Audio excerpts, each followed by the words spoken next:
Alors, pour aborder l'autre sujet, donc j'appellerai Monsieur Frédéric Chéreau et Madame la députée Ingrid Dordain pour le thème précarité territoire, une grande cause nationale. Donc, je vous en prie, vous pouvez me rejoindre sur scène.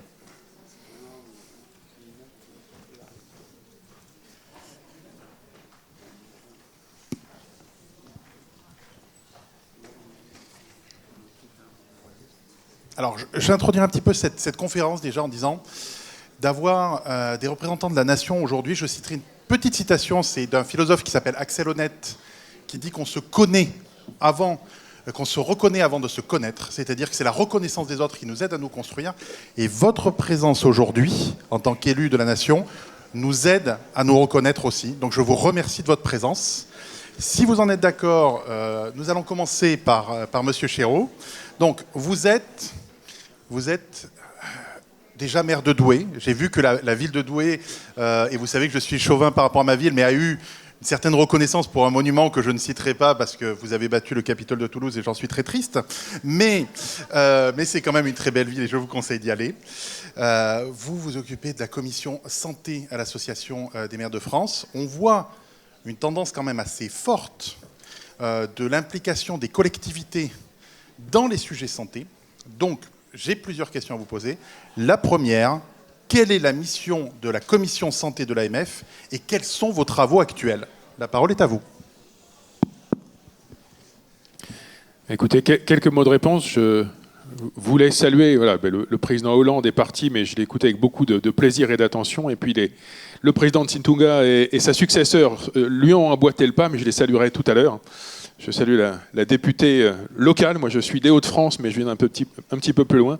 Commission santé de l'Association des maires de France. Oui, effectivement, au fond, qu'est-ce que les maires ont à voir avec la santé? Ce n'est pas leur sujet. Le président Hollande l'a dit tout à l'heure, et à juste titre, ce n'est pas forcément un sujet qu'il est pertinent de décentraliser. Est-ce que les maires ont un lien avec cette question de santé? Alors, nous pouvions nous poser cette question avant 2020. Quoique, je vais y revenir, mais déjà avec le moment du Covid, quand les maires se sont retrouvés au pied du mur et ont dû inventer des solutions pour vacciner, pour protéger, pour informer, nous nous sommes rendus compte que oui, la santé, ça nous regardait, d'une, et que deux, en plus, en prise directe avec le terrain, on était plutôt bon sur le dernier kilomètre des politiques publiques de santé. Et puis, deuxième chose, les maires se sont aperçus aussi que finalement, nous faisions de la santé comme M. Jourdain fait de la prose.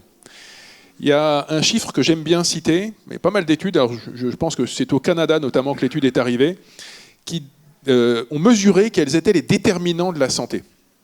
Qu'est-ce qui détermine que nous sommes en bonne santé ou pas? En gros, c'est un bon 10% qui relève de notre ADN. Voilà, il y a des gens qui sont plus sensibles, je sais pas, aux problèmes cardiaques, aux problèmes digestifs, aux maux de tête, que sais-je. Alors ça, on n'y peut pas grand-chose, on est né comme ça. 30%, et seulement 30% qui relèvent de la qualité du système de soins. La qualité des médecins, des hôpitaux, c'est le sujet aujourd'hui, la carte nationale des pharmacies, par exemple. Voilà. Tout ça, ça détermine 30% de notre santé. Ça ne fait que 40%. Les 60% qui restent, c'est notre environnement physique et humain. Le lieu où on travaille et dans quelles conditions, le logement qu'on habite, le quartier qu'on habite, la proximité des espaces verts, la sociabilité à laquelle on a accès, les occasions de faire de l'exercice physique, la pollution de l'environnement, etc. Et en réalité, surtout l'alimentation. Sur tout ça, les maires ont un grand rôle à jouer. Nous nourrissons les enfants dans les écoles, nous entretenons les parcs, nous faisons des villes marchables, des villes cyclables, nous finançons des associations qui créent de la sociabilité de proximité, etc. Donc voilà, pour répondre brièvement à votre première question, oui, les maires ont toute leur place dans la santé, sans même aller jusqu'à parler de ceux qui, et c'est mon cas, gèrent par exemple un CCAS où nous avons un service de soins infirmiers à domicile, ou de ceux, c'est aussi mon cas, qui président un conseil de surveillance d'hôpital. Même sans aller jusque-là, les maires ont toute leur place sur la question de la santé. Et je termine sur cette première question en disant que, parce que j'y reviendrai tout à l'heure, je pense aussi que nous avons beaucoup à apporter dans les questions de santé parce que les maires ont fondamentalement le réflexe d'une approche globale de la personne et pas d'une approche saucissonnée par mesure, par dispositif. Nous regardons les gens dans toutes les dimensions de leur vie, nous sommes des ensembliers des politiques publiques, et dans la santé, je crois que ça a un sens très important. Merci beaucoup. Alors j'aurais deux autres questions à vous poser, je vais vous les poser de façon successive. Vous vous en doutez, première question, quel est le rôle des collectivités dans la lutte contre la précarité? Et quel est le rôle, en fait, notamment potentiellement pour le déploiement des ACT, LAM et l'HSS? Donc ça sera ma première question.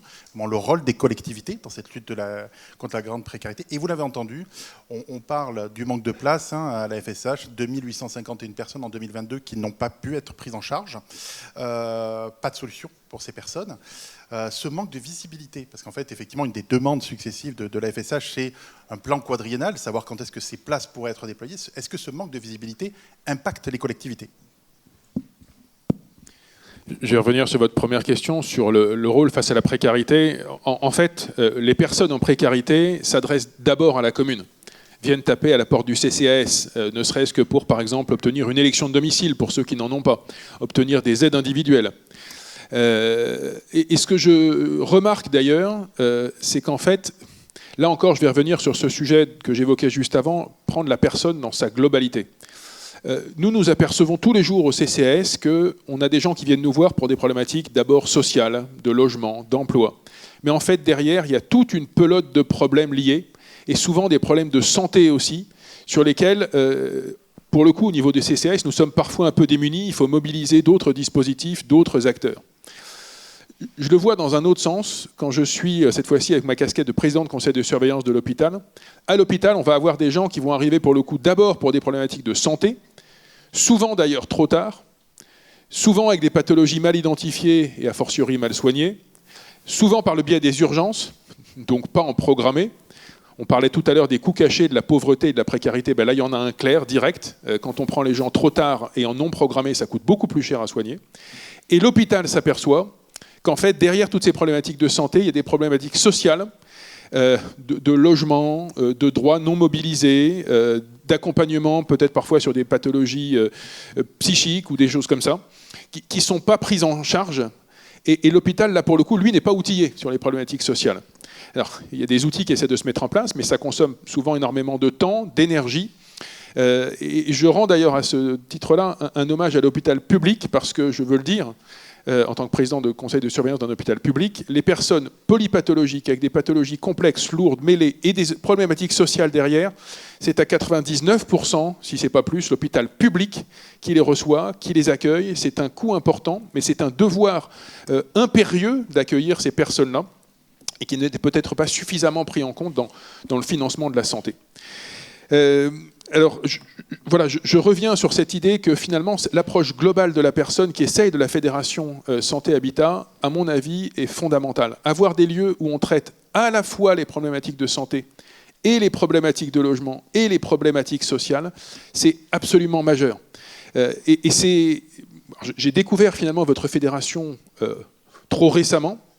Le sens de ce que vous faites trop récemment, je me suis aperçu que, par exemple, dans ma commune, l'offre que vous proposez est trop réduite par rapport aux besoins, alors que j'ai des personnes qui pourraient directement être fléchées sur ce que vous faites. Je sais que bon nombre des associations qui font partie de votre fédération ont plutôt été créées au départ sur des pathologies virales comme le sida. Mais je voudrais faire un focus sur un type de pathologie que je viens de citer et qui est très important et que nous rencontrons beaucoup dans nos communes, c'est les pathologies psychiques. Et ça, c'est un problème quotidien dans nos villes parce qu'on est tous d'accord pour se dire que les personnes souffrant de pathologies psychiques, il faut les intégrer dans la ville. Heureusement, la période du 19e siècle où on isolait et on évacuait les personnes malades psychiquement est révolue. Sauf que c'est plus compliqué à faire qu'à dire. Je constate tous les jours que j'ai des personnes en grande souffrance psychique, psychiatrique, qui sont dans un logement classique et qui ont une relation très très compliquée avec leurs voisins. Et moi, c'est les voisins qui viennent me voir en me disant « Alerte, qu'est-ce qu'on fait de cette personne-là » J'ai des personnes qui sont parfois à la limite de la clochardisation, qui sont en difficulté pour vivre seules dans un logement.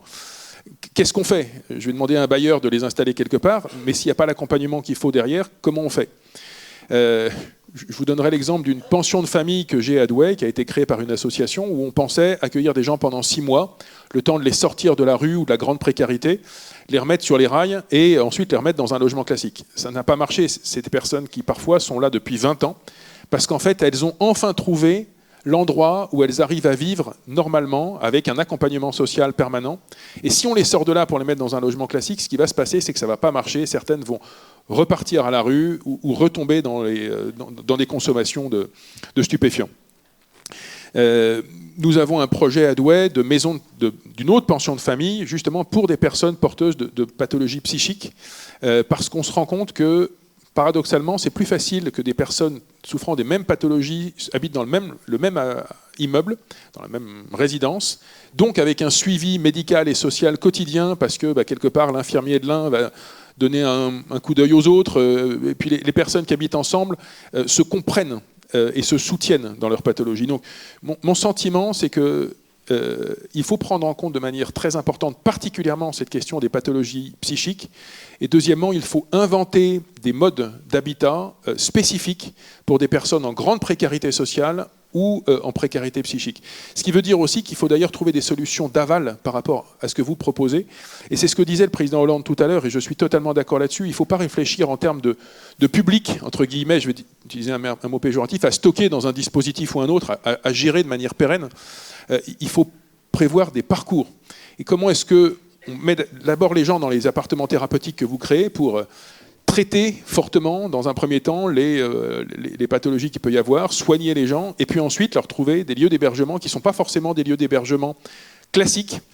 Ce sont des lieux d'hébergement inventés. Et donc cette marche supplémentaire, à mon avis, il faut travailler dessus, et je pense que votre fédération peut être un acteur de ça. Mais je terminerai mon propos en disant que, là encore, ce que le président Hollande disait tout à l'heure, moi je mesure au quotidien le fait que quand on croit faire des économies sur des dispositifs qui touchent les plus précaires, en réalité, on crée des coûts cachés à moyen ou à long terme. Il a parfaitement raison là-dessus. Aider les plus précaires, c'est, on le sait évidemment, d'abord une question de dignité. C'est d'abord une question de mettre en œuvre la promesse républicaine de traiter toutes et tous de la même façon. Et c'est ça d'abord le devoir impérieux de la République. Mais pour ceux qui regarderaient d'abord la colonne de chiffres en disant « est-ce que c'est bien raisonnable de mettre beaucoup d'argent sur ces dispositifs-là ?» Oui, parce que derrière, des problèmes de santé physique, de santé mentale, vont se traduire par des problèmes éducatifs dans des familles qu'on va grandement fragiliser sur l'accompagnement des enfants. Des parents malades ou des parents dépressifs ne vont pas être capables de s'occuper bien de leurs enfants. Et derrière, des problèmes de santé vont se transformer en problèmes éducatifs, qui peuvent se transformer en problèmes d'ordre public. Si on a des gamins dans des familles où les pathologies ne sont pas prises en compte, c'est des gamins qui peuvent finir par complètement décrocher. Si on a des adultes qui ne sont pas soignés, qui sont en grande précarité, on peut avoir des phénomènes de personnes en clochardisation qui créent des nuisances dans leur voisinage, qui créent des nuisances sur la voie publique, pour eux-mêmes et pour les autres. Donc on a tout intérêt à prendre ces problèmes et ces sujets très en amont, à accompagner les personnes d'une manière globale, comme vous le faites, en accompagnant à la fois sur le social, le sanitaire, en cherchant des solutions d'aval où parfois il faudra accepter qu'on ne soit pas dans le logement classique de manière durable, mais ce n'est pas grave. Ce qu'on fait là, et le président Hollande avait raison, si on était capable d'en mesurer les effets à 5 à 10 ans, je suis sûr qu'on verrait un effet sur les entrées aux urgences à l'hôpital, sur les pathologies lourdes, sur le système de santé, sur la délinquance, sur l'éducation, sur les phénomènes de dépression et de problèmes psychiques lourds qui sont une des causes de la consommation de stupéfiants dans notre pays. Bref, on résout, en tout cas on atténue une douzaine de grands problèmes de société en traitant celui de la pauvreté et de la précarité en amont. Et peut-être pour conclure ma conclusion, là aussi une chose que j'ai vue en tant que maire, c'est effectivement, on pointe souvent du doigt les personnes précaires, les personnes pauvres, en se disant quand même ils ne font pas d'efforts. On n'imagine pas à quel point c'est un métier, un travail lourd et quotidien d'être pauvre. Et donc, si on demande à des personnes en grande précarité d'aller toquer à 15 dispositifs, de monter des dossiers elles-mêmes, de se rappeler qu'il y a tel rendez-vous ici et puis tel rendez-vous là, et que ces gens-là ne se parlent pas, etc., c'est insurmontable pour des personnes qui déjà vont à 4 associations d'aide alimentaire par mois, parce que chacune leur dit non, on vous nourrira une semaine par mois, mais il faut bien qu'il y a quand même 4 semaines dans le mois. Des personnes qui vont au CCAS, qui doivent gérer parfois l'école des enfants, etc. Donc si on n'a pas des associations, des structures qui sont capables de prendre la personne dans sa globalité et de les accompagner, je reprends ce mot d'accompagner que j'ai entendu tout à l'heure et que j'apprécie, pour les soulager de ce travail considérable que c'est d'être pauvre, d'être précaire, alors elles n'y arriveront pas seules. Et c'est notre travail, et je pense que c'est la grandeur de votre association et de votre fédération. Voilà. Merci infiniment, Monsieur Chéreau, pour votre intervention. Merci infiniment.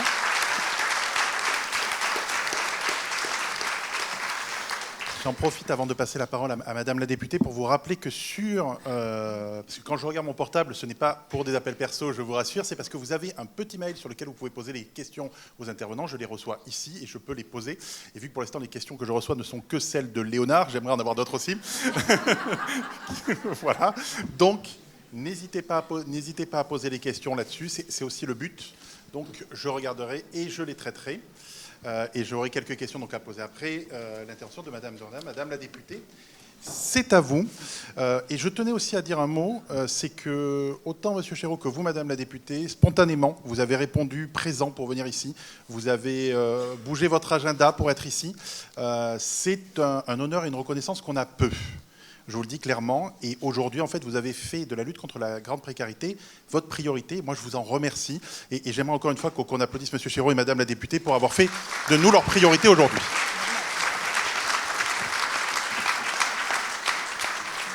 Alors, Madame la députée, j'ai quelques petites questions à vous poser, pas que celle de Léonard, je vous rassure. Donc, vous êtes membre de la Commission des affaires sociales. Alors, une petite question, comment vous abordez vos travaux sur les sujets santé, sur les sujets précarité, et comment on lutte sur la grande précarité sur votre territoire aussi? Voilà. J'aimerais avoir votre retour sur ces 2 points pour l'instant. Alors... Mais ça fonctionne. Bonjour, donc, mesdames et messieurs, bonjour. Je voulais remercier justement Monsieur Nzitunga et puis féliciter Madame Carodetti, excusez-moi, pour son nouveau mandat. Alors tout d'abord, c'était pour moi tout à fait normal d'être présente ce matin. Il y a encore quelques mois aujourd'hui, j'étais moi-même éducatrice spécialisée et ensuite chef de service dans une association donc, qui œuvre dans l'insertion par le logement et donc notamment sur les dispositifs d'intermédiation locative, de pension de famille, de CHRS. Donc il n'était pas concevable en tout cas que je loupe ce moment. Et je tiens d'ailleurs à vous remercier pour votre invitation et je remercie également l'association Le Mail et Addiction France pour l'organisation et la mise en place. Alors, beaucoup de choses à dire. Tout d'abord, je souhaiterais revenir sur ce que Monsieur le Président et Monsieur Chéreau, vous avez pu pointer. C'est la problématique de la prévention. Aujourd'hui, on a toujours l'impression, ou en tout cas les différents gouvernements, et même si je fais partie de la majorité, je le dis, comme si nous allions pouvoir faire des économies sur la question sociale, sur la question des solidarités. C'est faux, ça ne fonctionne pas.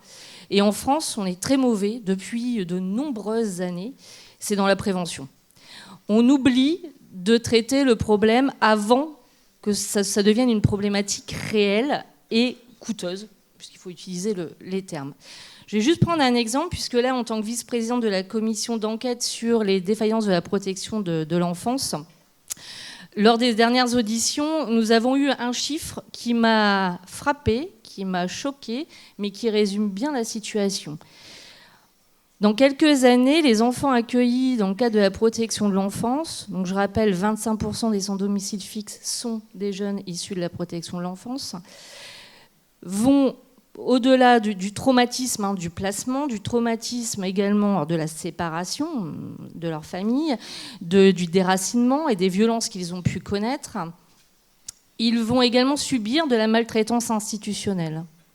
Il faut le dire, il existe de la maltraitance institutionnelle lorsque nous accueillons ces jeunes. Aujourd'hui, si nous dépensions annuellement 550 millions, hein, oui, ça fait beaucoup, 550 millions, nous ferions une économie de 38 milliards de dollars. Alors l'étude a été faite en dollars.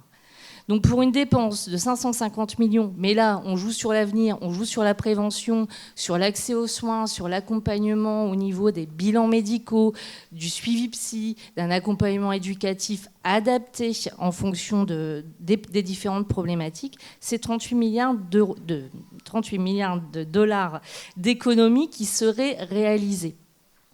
Donc il est grand temps que nos politiques, notre gouvernement, l'Assemblée nationale, les parlementaires dans leur ensemble, se questionnent réellement sur ces solutions. Ça ne peut pas durer. Donc voilà, donc je voulais vraiment faire un petit aparté, puisque pour moi c'était vraiment réellement important de montrer qu'il était temps et important de pouvoir miser sur la prévention et non de traiter le problème lorsqu'il était là. Alors, vous évoquez la commission des affaires sociales. Alors, dans cette commission, effectivement, j'avais à cœur d'en faire partie. Nous pouvons travailler les différents sujets, donc les différentes lois qui vont pouvoir être étudiées dans le cadre de l'hémicycle. Effectivement, moi, mon travail va se centraliser sur différents domaines. Donc, l'hébergement d'urgence, le plan logement d'abord, avec lesquels je suis étroitement en lien avec les ministères, donc le ministre Kasbarian et puis le ministre égal Gérald Darmanin, puisque sur la question des solidarités, nous avons la problématique de l'immigration, ce qui a pu également être évoqué tout à l'heure, et puis plus largement avec le cabinet de la ministre Catherine Vautrin.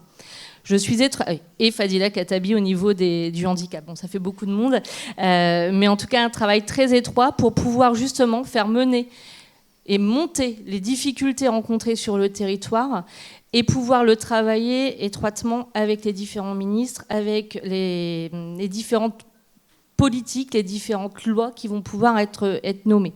Alors, comment ça se concrétise concrètement ? Sur le terrain, j'ai commencé à organiser une série de réunions, justement, où je vais regrouper l'ensemble des associations. Donc, j'ai fait une première réunion il y a quelques semaines où j'ai regroupé les associations du médico-social.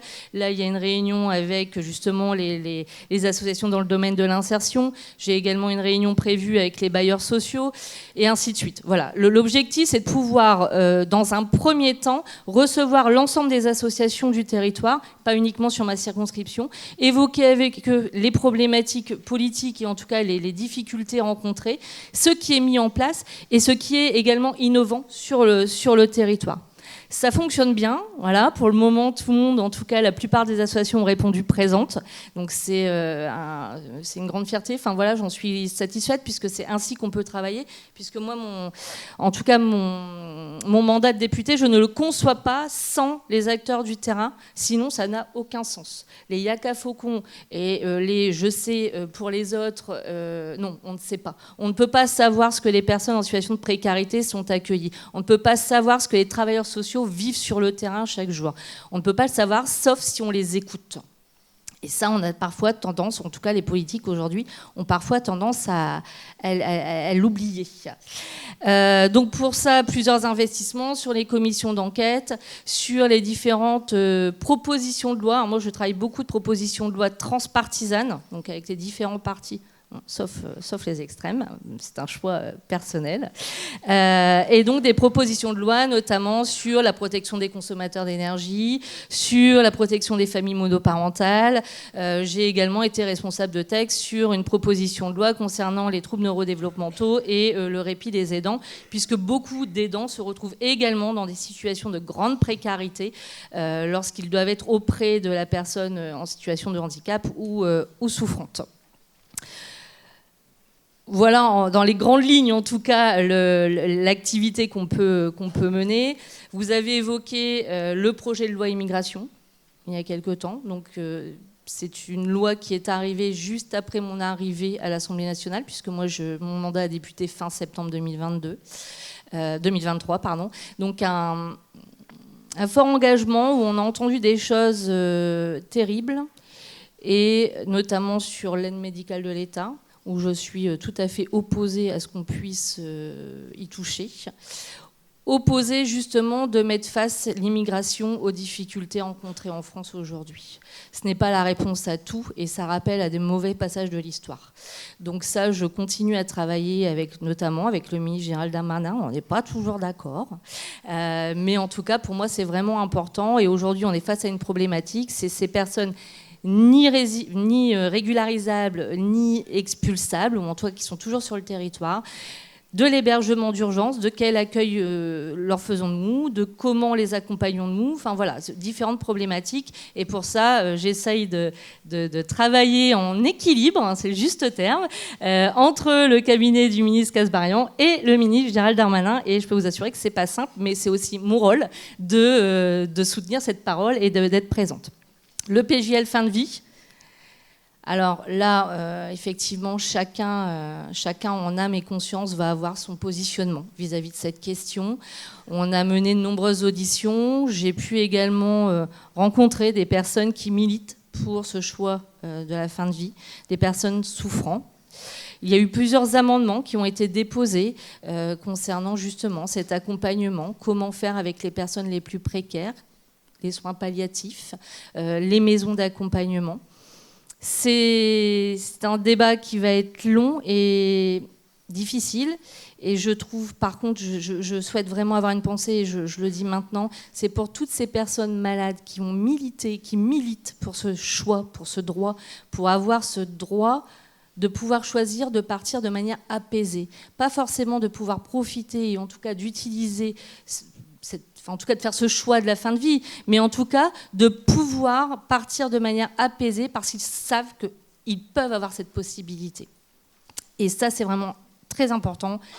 Et ces personnes ne seront plus là quand la loi va être votée.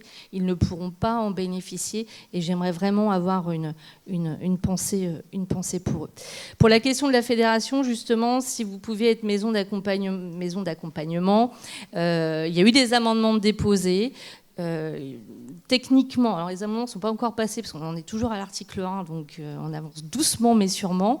Mais normalement, les établissements médico-sociaux qui œuvrent déjà dans le domaine de la santé pourront demander un agrément de maison d'accompagnement.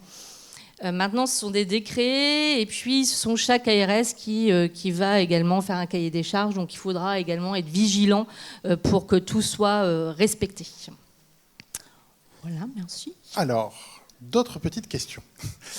Alors normalement, on dit peu l'envers du décor de l'organisation de ce genre d'événement, mais je vais donner une petite anecdote. Quand je devais faire ce qu'on appelle votre fiche rendez-vous, voilà, j'ai demandé aux équipes locales qu'est-ce que je peux dire de particulier. Ils m'ont dit 2 choses sur vous, donc je vais le révéler. La première, elle nous aide réellement, c'est le premier point. Voilà, et elle est vraiment à l'écoute. Et le deuxième point, elle connaît parfaitement son territoire et a un avis dessus. Donc ma question, c'est quel est votre diagnostic sur votre territoire sur la grande précarité et que faudrait-il, soit vous allez me dire que tout est parfait, ou sinon que faudrait-il pour améliorer les choses. Coup de baguette magique, vous pouvez faire ce que vous voulez. Alors déjà, je remercie pour les personnes qui m'ont donné ces 2 qualités. Alors effectivement, j'essaye d'être à l'écoute parce que j'ai toujours eu besoin, moi, d'être à l'écoute, d'écouter vraiment. Et puis après, c'est déployer beaucoup d'énergie. Mais en tout cas, effectivement, vous pouvez compter sur moi pour porter votre voix et essayer de faire bouger les choses. Le territoire, je le connais bien puisque je pense que j'ai travaillé sur l'ensemble du département de la Somme. La précarité, j'en ai rencontré. La précarité, c'est pas seulement les personnes que l'on pense. Un accident de la vie, une erreur de parcours, chômage, un divorce, violence conjugale, le handicap qui s'invite à la maison. La précarité peut toucher tout le monde. Si on n'a pas un étayage amical, familial, la précarité touche tout le monde et toute personne peut se retrouver à la rue du jour au lendemain. C'est important de le dire parce que parfois les gens ont l'impression que non, ça va aller, ça peut pas m'arriver. Bah si, ça peut arriver. Et dans mon parcours, j'ai croisé des gens qui avaient des fonctions très hautes et qui se sont retrouvés du jour au lendemain à faire le 115. C'est un choc, c'est une violence et l'accompagnement même des travailleurs sociaux doit vraiment aussi s'adapter en fonction de ce public qui n'est pas le public habituel que l'on peut croiser. Le territoire de la Somme, la précarité est en évolution constante. On peut repérer des évolutions. Alors je vais évoquer le Santerre, l'est du département, qui est une partie du département où la mobilité est très mauvaise, où les dispositifs des associations, alors les associations y vont, hein, mais on n'est toujours pas assez nombreux pour intervenir. On est face à une grande ruralité, ou parfois, lorsque vous évoquez avec un jeune de venir en formation sur Amiens, il y a 30 km, c'est le bout du monde. Voilà, il y a un refus de quitter son territoire, un refus de quitter son chez-soi.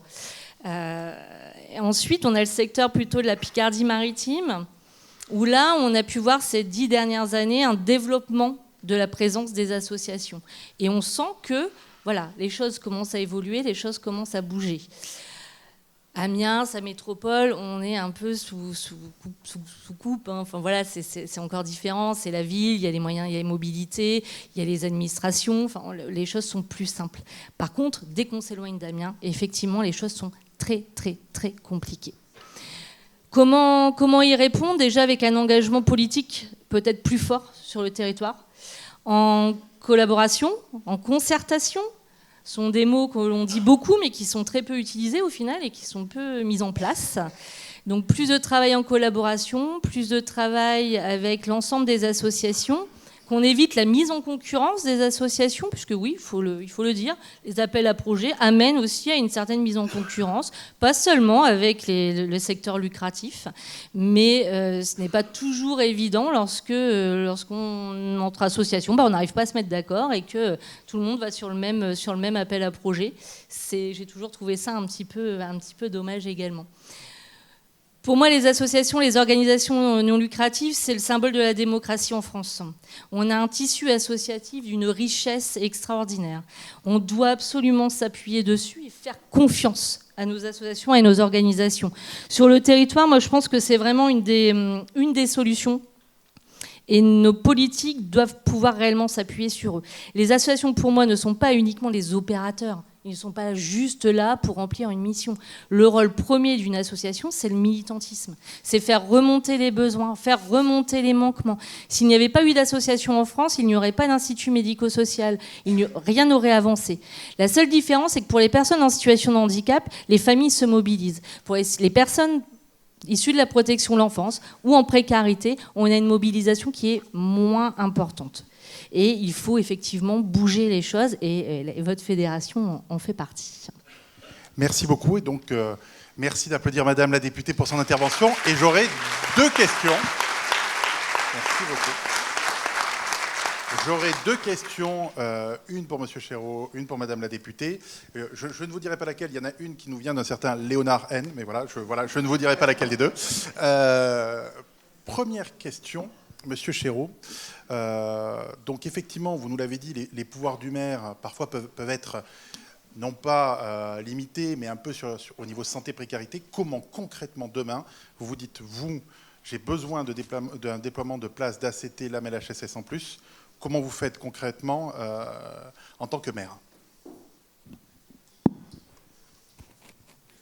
Alors, je pense que ce qui serait intéressant, c'est de pouvoir s'appuyer sur des diagnostics. Est-ce qu'on a suffisamment de chiffres, de données? Peut-être que vous en avez. On a plein.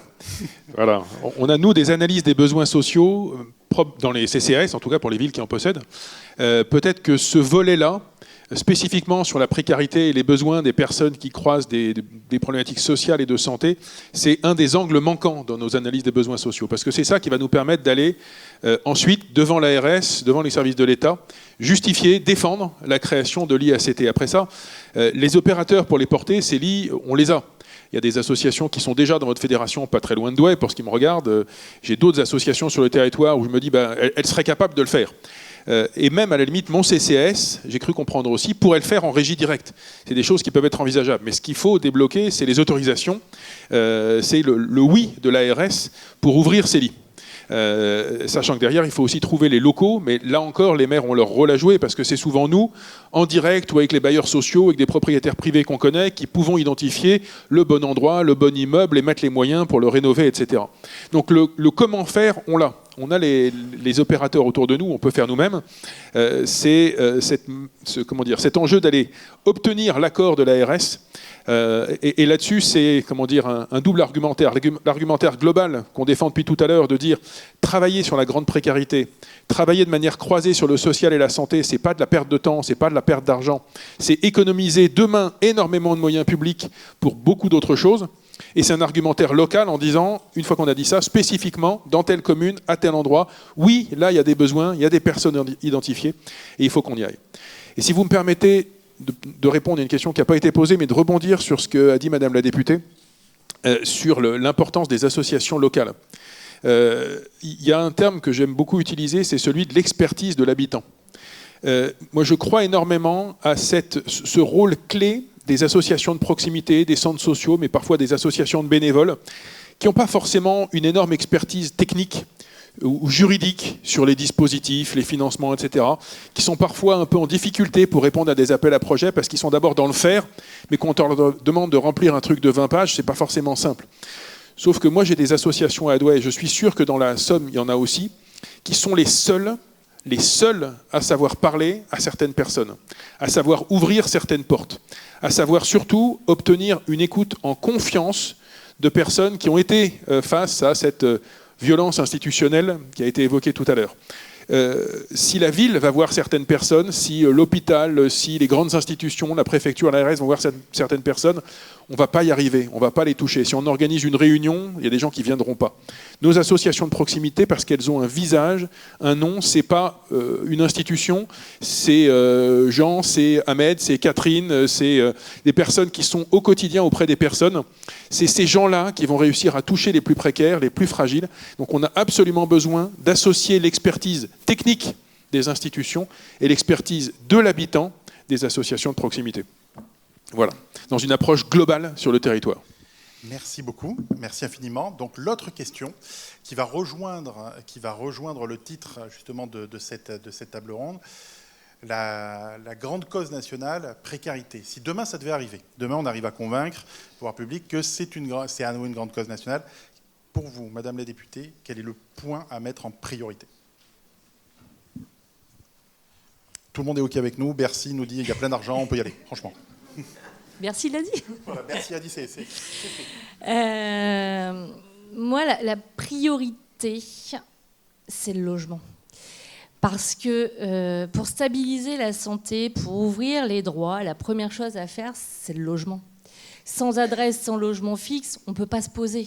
Donc voilà, il y a eu énormément de choses qui ont été faites depuis 2011, avec le logement d'abord, un chez soi d'abord. Enfin, il y a énormément de choses de faites. Tout à l'heure, vous évoquiez l'ouverture de places. Alors effectivement, mais il faut aussi innover, aller sur les équipes mobiles. Alors, je sais qu'il y en a qui sont déjà mises en place, et moi j'y crois beaucoup. Enfin voilà, si les personnes peuvent trouver un logement, rester chez eux, et qu'ensuite ce soit les équipes qui aillent vers eux, et non l'inverse, on aura déjà énormément avancé. Vous prenez l'intermédiation locative, c'est bien, c'est très bien, sauf que combien sont accueillis en intermédiation locative pour qui le bail va réellement glisser et ne vont pas de nouveau subir un déménagement ? Voilà, les pensions de famille. Les pensions de famille, effectivement, il ne faut pas 6 mois d'accompagnement, il faut plus. Mais la pension de famille n'est pas non plus une fin en soi. Moi, c'est ce que je disais souvent à mes équipes. La pension de famille, ce n'est pas une fin en soi. On peut en sortir. Il va peut-être falloir 5 ans, il va peut-être falloir 10 ans. On ne va pas mettre la pression aux gens. Mais en tout cas, il y a une évolution possible. Donc voilà, donc moi je pense que si la précarité est grande cause nationale, ce serait vraiment axer le logement pour les plus précaires, pour la stabilisation. Pour moi, c'est l'essentiel. Merci infiniment. Écoutez, je pense qu'on peut encore les applaudir. Merci pour votre intervention. Merci beaucoup.